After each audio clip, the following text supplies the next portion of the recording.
আমার রান্না শেষ। মোর আর ধৈর্য কুলায় না। অনুগ্রহ করে পেজটা একটা ফলো দেন আর ইউটিউব চ্যানেলে একটা সাবস্ক্রাইব করে দিবেন। আমাদের এখন খিদা লাগছে, বৃষ্টির দিন কোথাও যাওয়ার উপায় নাই, এজন্য আমরা এখন নুডলস রান্না করব। দেখি কি রকম পারি। আমাদের সোনার থেকে দামি কিন্তু এটা। পানিটা গরম হচ্ছে।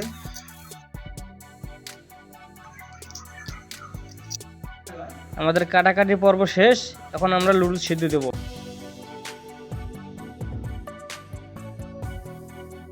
দিবেন না, হালকা গরম থাকতে যে সময় ধোয়া উঠবে তো সেই সময় দিবেন।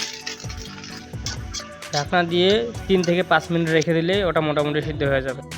এই দেখেন দামি জিনিস বের করছি, এর নাম ডিম। আমরা 2 বলক দিয়ে নিচ্ছি। আমার আর ধৈর্য হলো না। নুডলস সিদ্ধ হয়ে গেছে, এখন একটা প্লেটে উঠাই নেব। পরিমাণ মতো তেল দিলাম আর কেটে রাখা পেঁয়াজ মরিচগুলো দিয়ে দিলাম।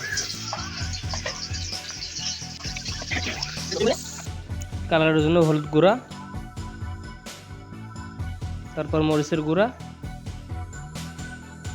আর যেটা না হলে নয় লবণ।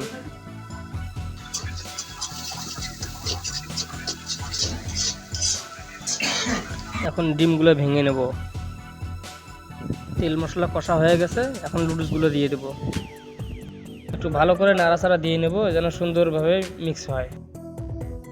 এখন ডিমগুলো দিয়ে দেব, দিয়ে সুন্দরভাবে নাড়াচাড়া করে নেব। দারুণ একটা কালার চলে আসছে। এখন নুডলসের মশলাগুলো দিয়ে দেব। আলহামদুলিল্লাহ, অসাধারণ একটা ঘ্রাণ বাড়িয়েছে। এই মোটামুটি আমার রান্না শেষ। এই ক্যামেরাম্যান উল্টা দিকে বাড়িয়েছে। আমরা লোক 4 জন সুন্দরভাবে ভাগ করে দিলাম, কারো দিকে যেন বেশি না যায়। যদিও সবাই এখন খাওয়া দাওয়া করতেছে। টেস্টটা কেমন হয়েছে আপনারা জানান। আলহামদুলিল্লাহ অনেক সুন্দর হয়েছে, মজা হয়েছে।